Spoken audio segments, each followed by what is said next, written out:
Assalamualaikum, welcome back to Invest Saham. Pada video ini kita akan update saham-saham Big Bank seperti BBRI, BBNI Bank Mandiri, dan juga BBCA di bulan Desember.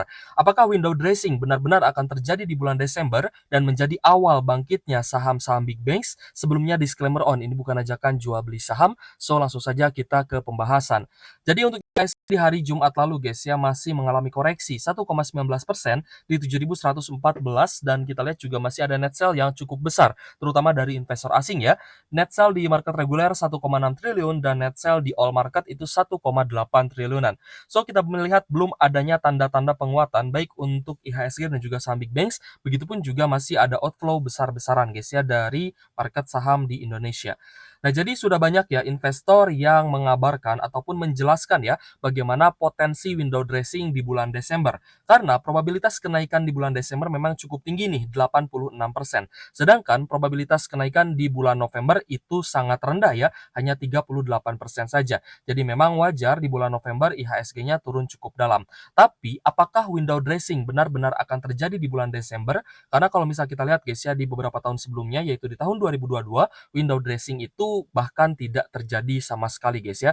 Karena pastinya akan ada banyak sekali faktor yang bisa menaikkan saham-saham yang mungkin teman-teman juga pegang saham Big Banks dan saham Big Caps lainnya penopang IHSG dan juga IHSG itu sendiri.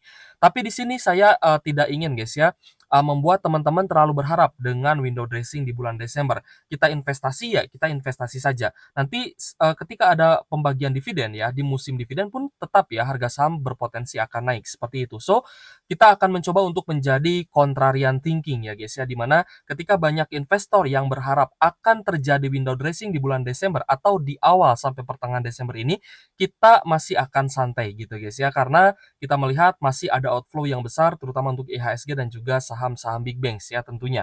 Jadi bagaimana nih, apakah IHSG akan naik di akhir Desember atau tidak akan ada window dressing sama sekali ya, kita lihat saja nanti. Tapi dari beberapa tahun sebelumnya memang kita lihat kenaikan IHSG dan juga saham Big Banks itu biasanya terjadi di akhir Desember gitu guys ya. Jadi kalau misalkan awal sampai pertengahan Desember tidak ada tanda-tanda kenaikan ya atau mungkin tidak ada tanda-tanda window dressing, teman-teman jangan patah semangat ya, jangan hilang arah dalam berinvestasi. Teman-teman tetap harus semangat guys ya dan kuatkan mentalnya seperti itu. So kita akan masuk ya ke pembahasan saham-saham Big Banks di mana di beberapa minggu yang lalu memang berita ini juga sempat di-up ya guys ya. Jadi di mana JP Morgan ini merevisi pandangannya terhadap saham BBRI terutama dari netral menjadi overweight ya. Di beberapa video sebelumnya saya sempat salah kata nih ya terkait dengan overweight dan underweight itu cukup ngeblend ya. Jadi ya I'm so sorry, tapi memang ini perubahan pandangan yang cukup positif ya dari netral ke overweight ya. Semoga kita bisa melihat bahwa JP Morgan melakukan akumulasi. Tapi apakah akumulasi JP Morgan ini sudah dimulai atau tidak? Nah, disinilah fungsinya kita menganalisa money flow ya di saham-saham Big Banks. Jadi untuk target harga JP Morgan terhadap PBRI ini menjadi Rp5.200 per sahamnya. Tentunya ini adalah untuk jangka pendeknya. Dan yang pertama kita akan analisa saham BBRI yang menggunakan aplikasi Stockbit Sekuritas ya, aplikasi saham terbaik yang saya gunakan untuk investasi dan juga trading. Dan jika teman-teman ingin mendaftar dan juga menggunakan fitur-fitur yang lengkap yang ada di Stockbit, silahkan teman-teman mendaftar dengan link yang ada di kolom deskripsi. Oke guys, jadi ada beberapa fitur ya yang cukup menarik di Stockbit ini. Yang pertama adalah terkait fundamental dan juga teknikalnya. Jadi pastinya teman-teman akan sangat dimudahkan ya, baik dalam analisa teknikal ataupun analisa fundamental. Tapi karena di sini kita akan menganalisa money flow dan juga chart atau teknikal dari BBRI untuk mencari area penting ya untuk kita lakukan DCA atau cicil beli ya untuk saham-saham Big Banks ini. Jadi di indikatornya Stockbit itu teman-teman bisa mix ya beberapa indikator sekaligus dan tidak dibatasi dan ini free juga. Berbeda dengan di TradingView ya, teman-teman hanya dibatasi menggunakan 2 indikator saja.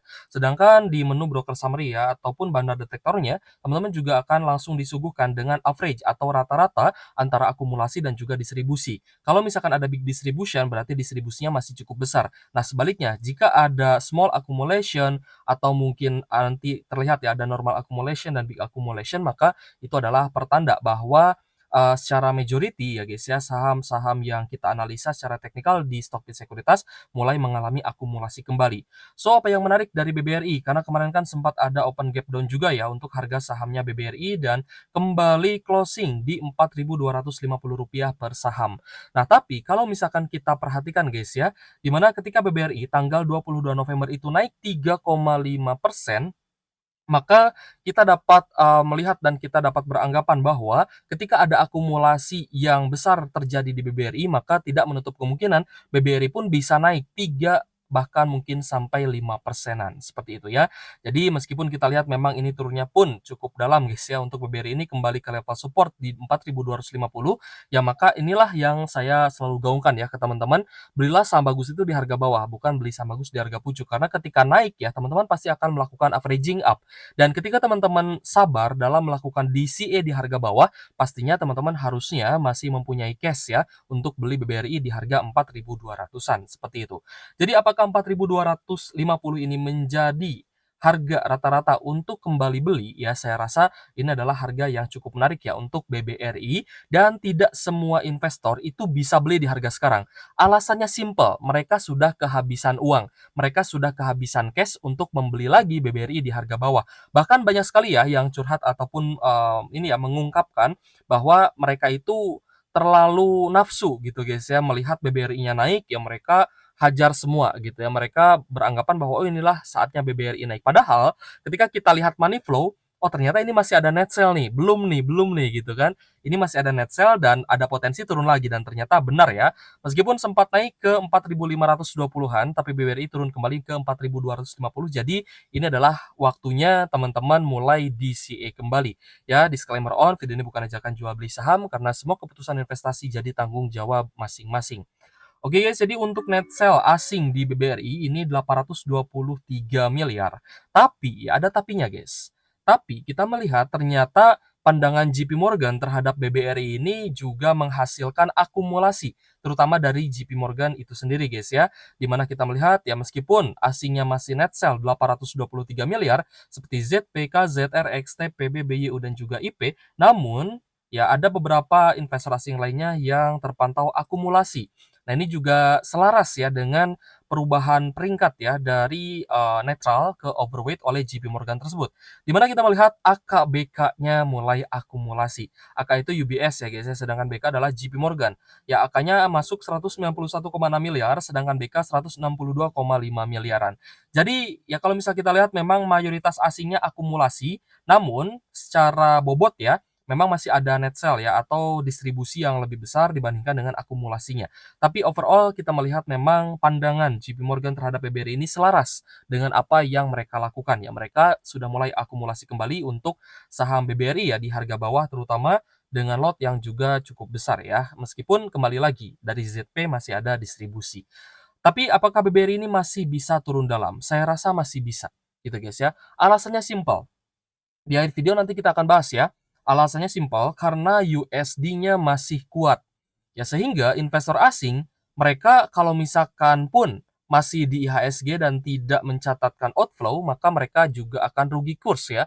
Di mana dolar mereka menguat, rupiah kita juga kemarin sempat melemah ya di 15.900 per USD, ya maka lebih baik mereka alihkan uangnya ke dolar dan mereka beli aset-aset di Amerika Serikat seperti itu ya. Baik itu mungkin saham US dan juga kripto itu sendiri ya. So, selanjutnya kita pun ya melihat bahwa BBRI masih terkoreksi 1,85% di Rp4.250 per saham.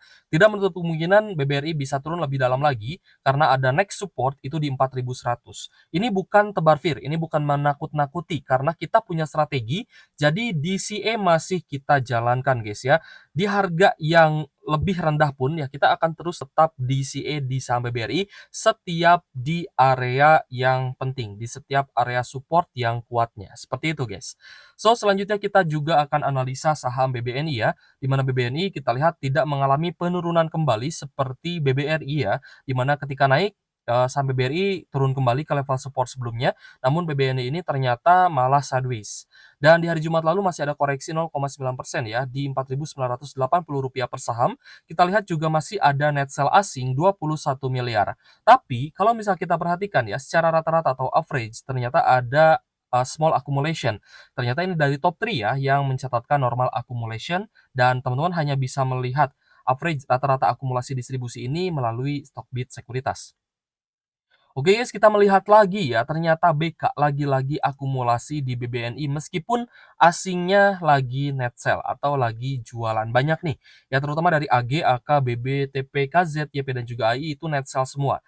Tapi kembali lagi BK atau JP Morgan ini akumulasi BBNI 38,2 miliar dan menjadi top buyer untuk BBNI gitu ya. Meskipun memang yang akumulasi cukup besar di BBNI adalah investor domestik ya, terutama LG, AKNI, TPFZ, dan juga IF. Jadi secara, mayoritas ya untuk BBNI memang semua investor rata-rata adalah akumulasi ya, meskipun akumulasinya belum terlalu besar dan asing masih net sell 21 miliar, namun kita melihat bahwa BBNI ini cukup resilient guys ya dari penurunan harga saham. So, untuk teman-teman yang sudah ambil BBNI di harga bawah, congrats ya, karena kita melihat bahwa BBNI malah sulit untuk kembali turun. Selanjutnya kita lihat Bank Mandiri yang juga memberikan kesempatan ya atau peluang kedua nih untuk bisa kita akumulasi kembali di harga 6.100-an ya. Karena di beberapa waktu yang lalu juga sempat turun di level support ini di 6.110, sorry di 6.100 ya, bahkan sampai di 6.150-an. Untuk Bank Mandiri memang kita lihat juga ada net sell yang cukup besar dari asing 453 miliar dan kita lihat juga ada distribusi nih dari, majority investor asing ya, ada ZPRX, KZ, YU, dan juga BB. So, lagi-lagi ya, kalau misalkan kita lihat foreign-nya saja, maka kita melihat ada BK dan AK yang lagi-lagi akumulasi. BK atau JP Morgan lagi-lagi akumulasi 68,6 miliar, lalu AK 50 miliar, sedangkan ZP net sell 278 dan RX 248 miliaran. So, apakah ini menjadi pertanda awal ya guys ya, bahwa saham-saham big banks ini dalam fase akumulasi? Ya tentu saja. Ya karena kita melihat juga, mayoritas, investor asing juga sebenarnya akumulasi, meskipun mereka juga akumulasinya perlahan-lahan. Yang terakhir adalah BBCA, di mana BBCA juga kita lihat ya sempat naik dan retest kembali di MA 150-nya, tapi masih gagal break ya dan kembali turun ke zona closing sebelumnya, yaitu di 10 ribuan. Jadi untuk BBCA juga cukup sideways dan kita lihat ini sideways-nya juga dekat dengan level supportnya guys ya, di level 10.000. So untuk BBCA kita lihat ada akumulasi asing, meskipun tidak besar ya, net buy-nya hanya 11,5 miliar saja, namun, mayoritas investor memang ada sedikit distribusi ya, terutama dari ZP, KZ, dan juga CC. Nah, jika kita lihat asingnya ya, lagi-lagi, di sini AKBK akumulasi guys ya, ada, BK yang akumulasi 69,3 miliar dan AK 56,7 miliar. Nah, jika kita lihat ya guys ya, JP Morgan ternyata juga mulai mencicil beli semua saham big banks. Ada BBRI, BBCA, Bank Mandiri, dan juga BBNI. Selanjutnya juga ada INDF, MAPA, Telkom, AMRT, Petrosi, Pani, BRMS, dan lain-lain. Sedangkan net sell dari BK ya, ini adalah di Adro paling besar guys ya. Sorry guys, malah kita blok. Nah, ini mau saya geser ya. Um, Dia itu paling besar net sell di Adro. Paling besar net sell Adro, ASI, BRPT, Bumi, ICBP, dan lain-lain ya. So, untuk BBCA sendiri, sorry guys, malah keklik ya. So, untuk investor asing ya, kita melihat memang, mayoritas, akumulasi BK itu terhadap saham-saham big banks dan semoga ini menjadi awal dari fase akumulasi dari investor asing dan menjadi pelopor ya, dari kebangkitan saham, big banks yang mungkin teman-teman juga sedang pegang dan sedang floating loss. Tapi meskipun teman-teman sedang floating loss dan mungkin kehabisan cash juga untuk akumulasi, teman-teman seharusnya tidak terlalu khawatir ya, karena saham-saham big banks ini adalah saham yang bagus dan juga tentu saja rutin membagikan dividen ya kepada para investor. Jadi di musim pembagian dividen di tahun depan guys ya, beberapa bulan lagi kita akan masuk ke musim pembagian dividen final dan semoga nanti harga sahamnya naik dan teman-teman juga bisa cuan dari dividen. Jadi target kita adalah cuan double guys, dari dividen plus dari capital gain ya, seperti itu.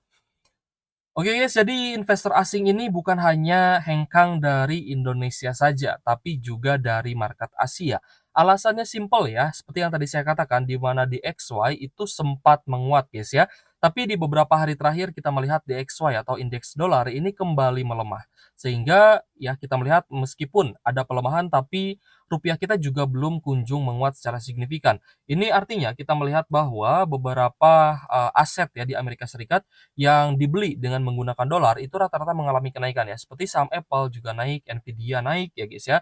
Saham Meta, Amazon, Tesla juga mengalami kenaikan. Apalagi ya Tesla mengalami kenaikan setelah Donald Trump yang diusung juga oleh pemilik Tesla itu sendiri ya, juga ikut terkena sentimen positifnya. Dan bukan hanya market saham US saja yang mengalami kenaikan ya, bukan hanya S&P 500 saja, namun juga market kripto ini sedang naik ya guys ya, gila-gilaan gitu guys ya. Bahkan dari kemarin ya saya juga memang ada exposure ya di market kripto ini meskipun tidak terlalu besar ya, tidak sebesar di saham lah. Tapi saya pun ada exposure ya guys ya di market kripto ini dan saya melihat memang ada tanda-tanda altcoin season gitu guys ya. Meskipun tidak semua altcoin akan perform.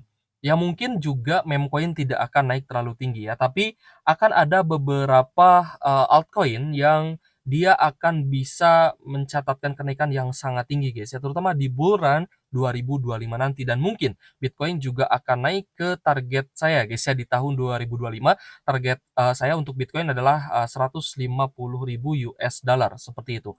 Sedangkan rupiah kita juga kemarin ya berhasil sedikit menguat ya guys ya, dan kompak bersama valuta Asia kalahkan, dolar Amerika Serikat. Ini yang tadi kita lihat ya, di mana dolar Amerika Serikat juga, sempat mengalami penurunan kembali. Tapi kita belum tahu nih apakah dolar akan turun ya seperti di bulan-bulan sebelumnya, tepatnya di sekitar bulan September yang lalu. Karena kalau misalkan ini terjadi maka akan terjadi, inflow besar-besaran ya, terutama untuk emerging market dan IHSG. Sedangkan untuk rupiah kita di 5 hari terakhir itu mengalami penguatan 0,44% ya guys ya di level Rp15.836 per 1 USD dan mulai mengalami penguatan dari sekitar Rp15.943 per 1 USD. Jadi dari 15.900-an ini menguat ya sampai di 15.800-an dan semoga penguatan ini terus terjadi sehingga inflow asing akan masuk lagi ke IHSG dan tentunya bisa membangkitkan lagi saham-saham big banks yang sudah turun cukup dalam. Oke guys, yang terakhir ya, jika teman-teman ingin mendaftar dan menggunakan fitur-fitur yang lengkap yang ada di Stockbit Sekuritas, silahkan teman-teman mendaftar dengan link yang ada di kolom deskripsi. Sekali lagi ya, thank you for watching dan semoga bermanfaat untuk teman-teman. See you on the next video. Wassalamualaikum warahmatullahi wabarakatuh.